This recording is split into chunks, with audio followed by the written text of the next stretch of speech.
everyone, welcome back to my channel. My name is Mila, you're at LOA Archives, and today I'm going to be talking through my top favorite authors. So most of the, so I have 8 favorite authors, and then I have 5 honorable mentions, meaning that, so the 5 honorable mentions specifically, I've only read 1 book by them, and I know that they're ones that I will like to follow in the future. And then the 8 authors that are my favorite, I have read several of their books, or for example, I supported them from debut, for example, and at the time they had only 1 book out, so I'll explain it further on. But yes, without further ado, these are in no particular order. So please don't take it as one is better than the other. These are all equal. Not that equal, in a sense. So the first one I'm going to mention is Riordan. This comes to a surprise to no one, because he has had such a fundamental part in my childhood as the author of the Percy Jackson, Heroes of Olympus, King Chronicles, Magnus Chase and the Gods of Asgard, and Trials of Apollo series. It is very much nostalgic. I read his other middle grade, Daughter of the Deep, and loved it. That plot, I did not see this plot twist coming.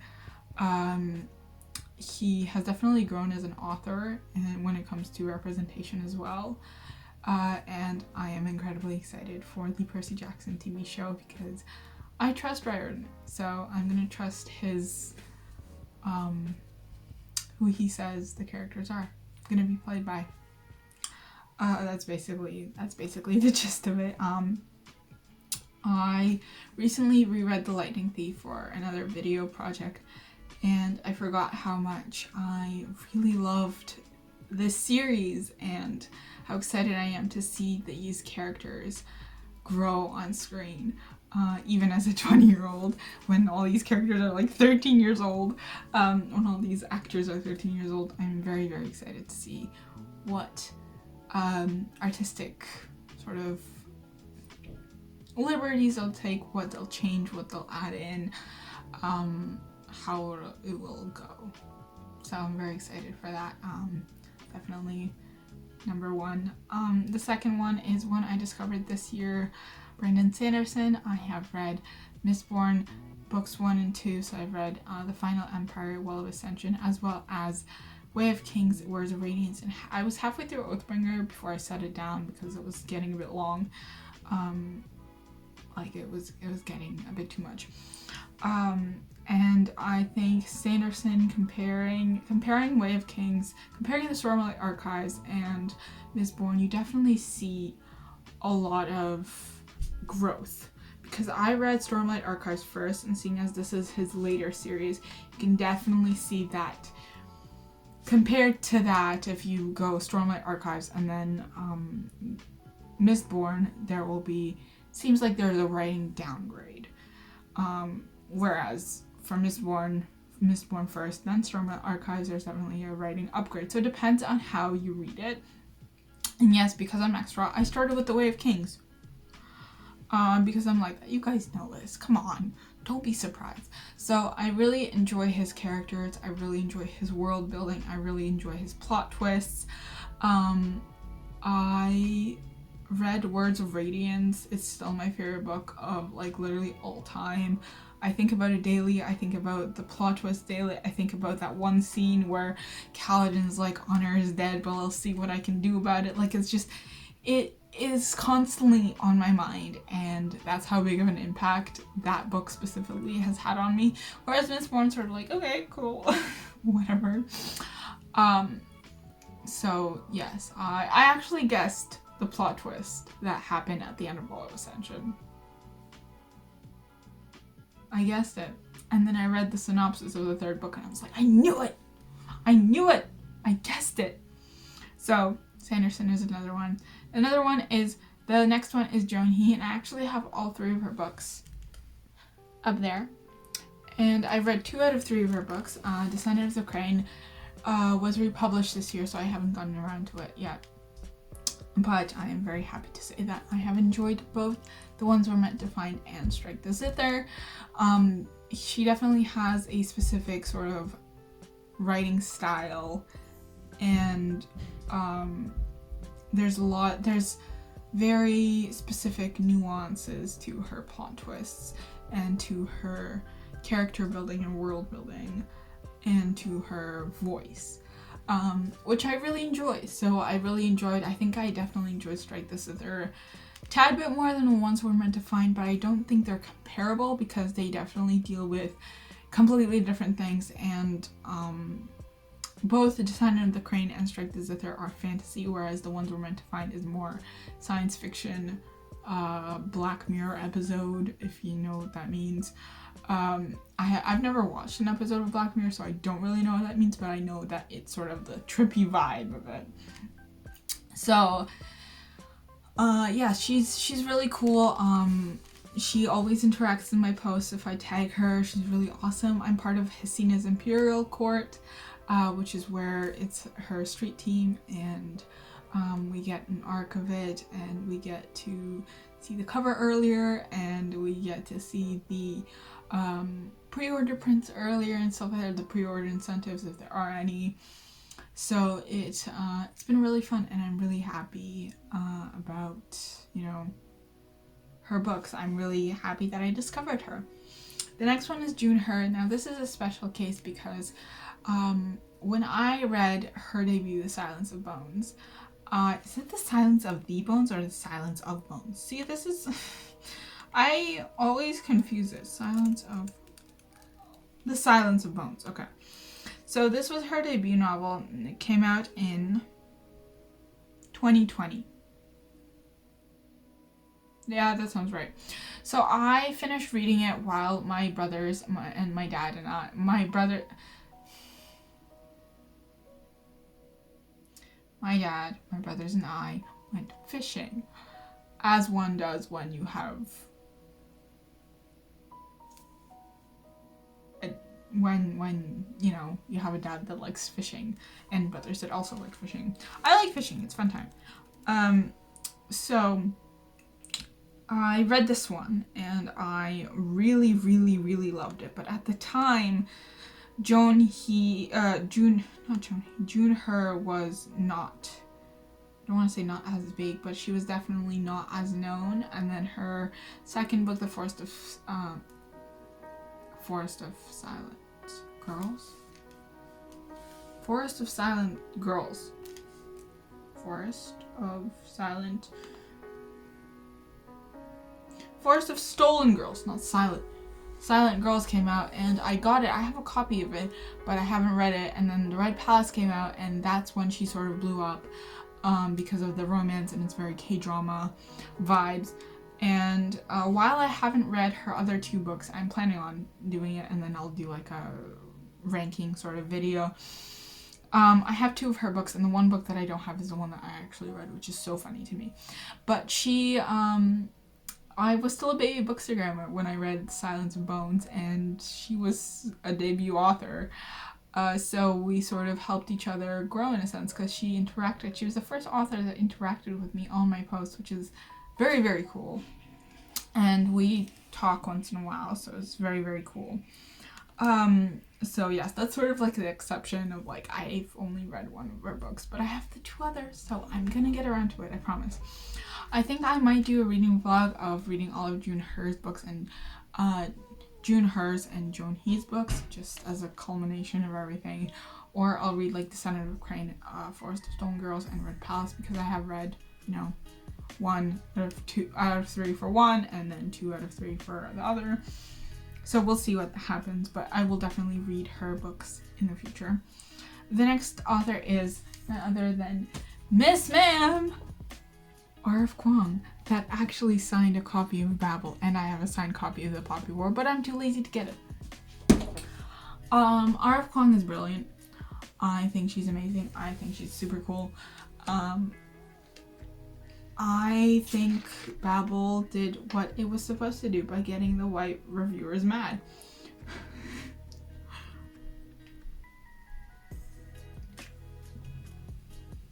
If you know, you know. If you know, you know. R.F.Kuang wrote the Poppy War trilogy, the Poppy War, Dragon Republic, and the Burning God, and then she also wrote Babel, which is a Dark Academia standalone, and she also has a contemporary out in March, out in 2023 called The Yellow Face, which is a really interesting concept, and I'm very excited for that. And the reason why I like R.F.Kuang is because she's so brilliant, and she's doing a PhD in like Chinese history or something like that, and you can really tell that she knows what she's talking about. And I think her world building in the Poppy War was pretty brilliant. This is an absolute brilliant book, and I'm still reading through it. As you can tell, I haven't even gone halfway through it. It's a big book, and it's a lot of information that I need to be in a specific mindset for. But it's absolutely brilliant. So yes, R.F.Kuang is another one. Another one is, to no one's surprise, Leigh Bardugo. The books that I refuse to read by Leigh Bardugo is the Shadow and Bone trilogy, and I don't know how much I want to read the King of Scars, because in order to get context for King of Scars, I need to read the Shadow and Bone trilogy, which I refuse to read. So we're just gonna stick with Six of Crows. Six of Crows and Crooked Kingdom is one of my favorite duologies ever. You know how usually the first book is strong in a duology and the second book is just suffering from second book syndrome, even if it's a sequel? Yeah. Well, Leigh Bardugo came in with a bang and went out with a banger when it comes to Crooked Kingdom, because I loved Crooked Kingdom so much, and I need to reread it. It's insane. It's insane how much she grew in such a short amount of time, considering how far apart sequels are usually published from the first book, and she freaking nailed it, okay? She went above and beyond for Crooked Kingdom. There was so much more richness, there was so much more world building, there was so much character building and expanding, and it was absolutely insane. I don't know what she did, but it was phenomenal. She definitely had some kind of epiphany, and Crooked Kingdom is absolutely wonderful. If you think Six of Crows is good, Crooked Kingdom gets so much better. And that rarely happens when it comes to sequels or second books. In this case, it's synonymous, but you know what I mean. The next one is Samantha Shannon, author of the Priory of the Orange Tree and the Bone Season ongoing series. I have read both the Priory of the Orange Tree and the Bone Season, and I think halfway through the second book, The Mask Falling, but I sort of stopped reading it. Samantha Shannon is a really good writer. I definitely think Priory is her stronger book. But that's because, Bone Season was first and then Priory came after. Priory is also the big orange book that everybody talks about with the dragons. I will put a picture because I'm too lazy to get it back there. And she has a prequel called A Day of Fall Night. Hey, publishers, if you want to send it to me, I would greatly appreciate a copy. Thank you. And so A Day of Fall Night is a prequel to Priory of the Orange Tree, and I'm so excited, even if it's 880 pages long. I am just so stoked because I know it's going to be amazing, and I know Samantha Shannon is going to hit you so hard you're not going to see it coming. I am so excited. So please check out Samantha Shannon. They're really cool. She's really cool. So yes, and my 8th favorite author is S.A. Chakraborty. We stand Miss Shannon in this household. She's the author of City of Brass, the Devabad trilogy, which I have not finished, much to the disappointment of my aunt-in-law. Hi. She's been begging me to finish the trilogy ever since she found out that I read the first book and that I'm a big reader. So, and S.A. Chakraborty is coming out with a new trilogy first book to a new series. I think it's a trilogy, I'm not 100% sure, but it's called The Adventures of Amina al-Sarafi, and we're actually reading this for the months of the months of March and April, along with The Day of Fall Night by Samantha Shannon for, again, March and April. You can choose either one. I will be reading both because I'm like that, apparently. So yeah, she's really cool. I've heard only positive things for the Devabad trilogy, so very, very, very excited for her next books. So we have a couple of honorable mentions. These are authors where I've only read one book by them. Some of them only have one book out. I will definitely be asking for the sequels to some of these because, and you know, checking out the sequels and checking out any other books that they write. So the first one is going to be Kate Dillon. She's the author of Mindwalker, which is a sci-fi Marvel movie in a book. It's so good. You guys don't understand. I was so shocked. There was one time where I was going home from university, and there was no train between the station that I was at, between St. George and the station that I have to be at. And the station before the station I have to be at. So, one station. So we'll go one station, this station, and then my station is over here. So because there was no service between these two, I had to go down and then take a bus to another station and then wait for the train for like 15-20 minutes. And while I was waiting, I was reading this book and I was so shocked. I was kept on my toes. Miss Dillon knows how to write plot twists. She knows how to write characters. She knows how to write a world.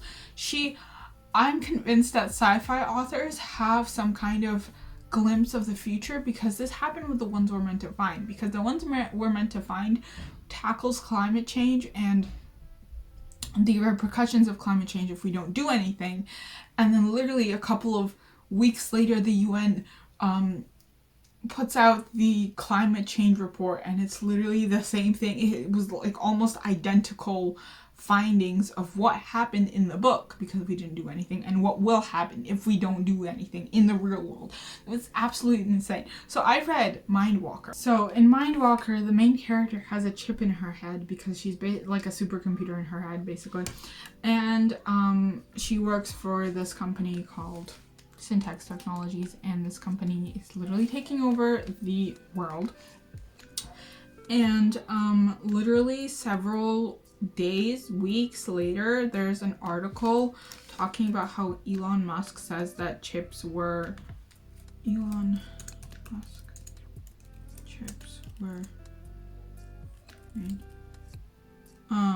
like brain microchip company or whatever. Brain chip delay. Hold on. It's a specific one.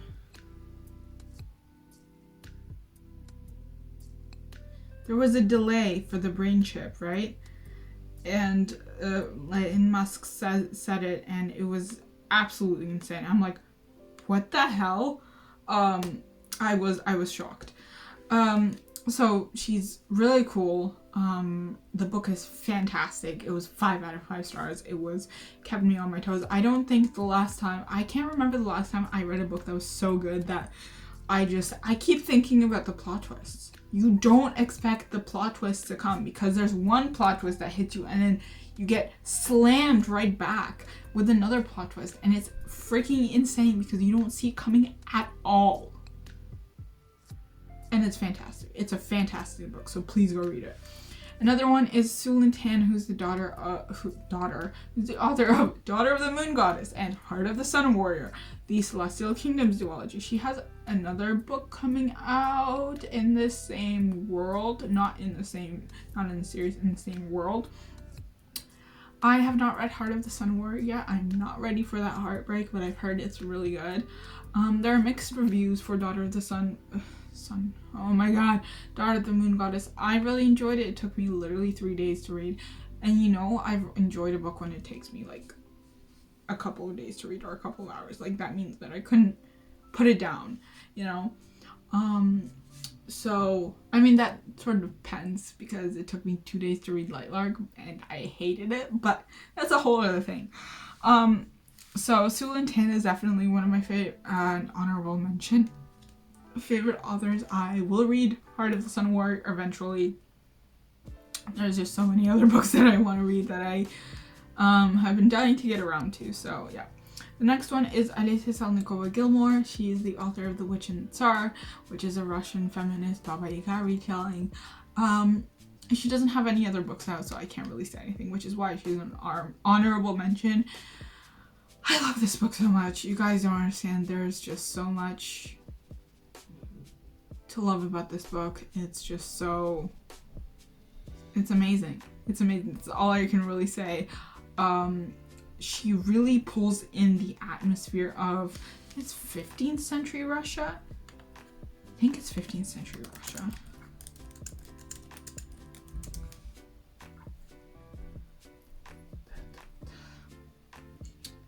Don't remember what year it was.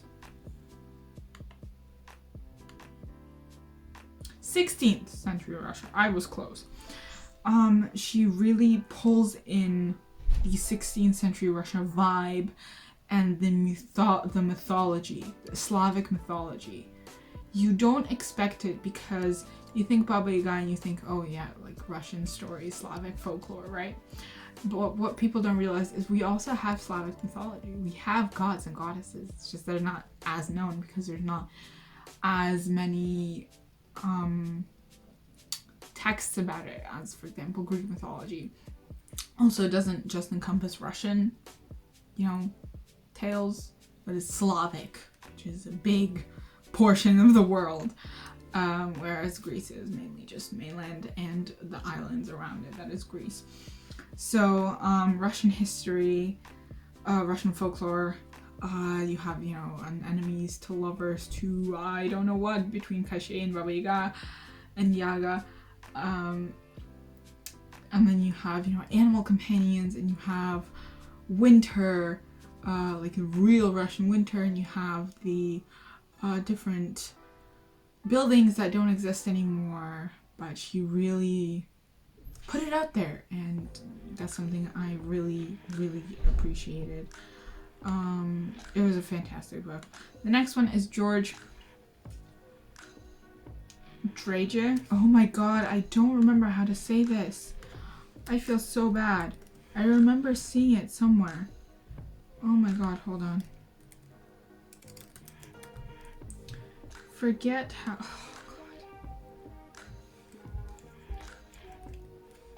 god. Hold on. I don't remember how to say this. And I know he had a... Darn!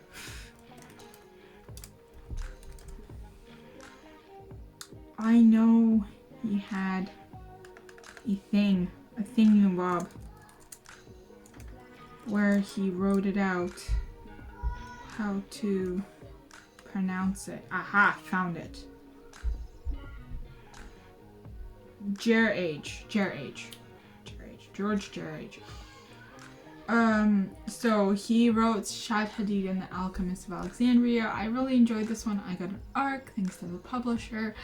I really loved it. It was really fun. I read it in like 3 hours, I think. And the next day I had to get up early because I was going out with my friend, but that's fine. It was really fun. If you want sort of Middle Eastern representation, the author is Lebanese. The main character is also Lebanese. There's alchemy, there's, the sort of Library of Alexandria vibes, magical school.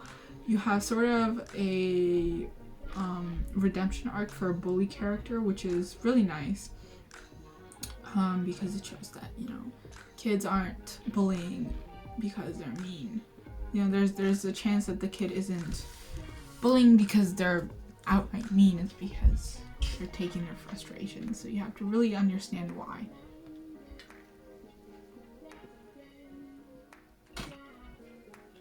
Obviously, bullying is not okay in any sense, in any scenario, but bullying doesn't just happen because the bully is downright mean. Although that's entirely possible. It could happen because they're taking their frustrations out on someone else because of what's happening at home or whatever. So I highly recommend it for someone who wants to get into middle grade, for a young reader that you're trying to get into reading. I'm still trying to convince my brother Oscar, please read it. Thank you. And the last honorable mention is Chelsea Abdullah, who's the author of The Stardust Thief. This is her debut novel. This is giving 1001 Nights. It's very much 1001 Nights vibes. It follows a smuggler, trader, a djinn, a prince, and an assassin. And they have to find a magic lamp. So this is the prince, and this is the assassin. And then I actually have the djinn and the smuggler on my wall. But yes, this was really fun. I didn't finish it because I all of a sudden got, swollen for other things. But it was really good, and it also had like bits of like the tales. So it'd have like vintage sort of script, drawing sort of thing. And they tell you the tales. Obviously, it very much takes from 1001 Nights. And it's very obvious based on the background and stuff like that. If you know 1001 Nights, like for example, the king that killed his wife and then married brides and then killed them the next day and blah blah blah. So if you know 1001 Nights, you will definitely appreciate that sort of nod to the original. And yes, that is it for this video. I hope you enjoyed. I hope you have discovered some new authors. Let me know down below who your favorite authors are, and if we share the same ones. If you like this video, give it a like, subscribe, leave a comment down below. As I said, check out the authors and all my socials down below. I'm more active on Instagram. Check out our Discord link. 2023 books have been chosen. It's also just a general chat too, because I have different channels for that stuff. And yeah, I will see you in the next one. Bye. Happy reading.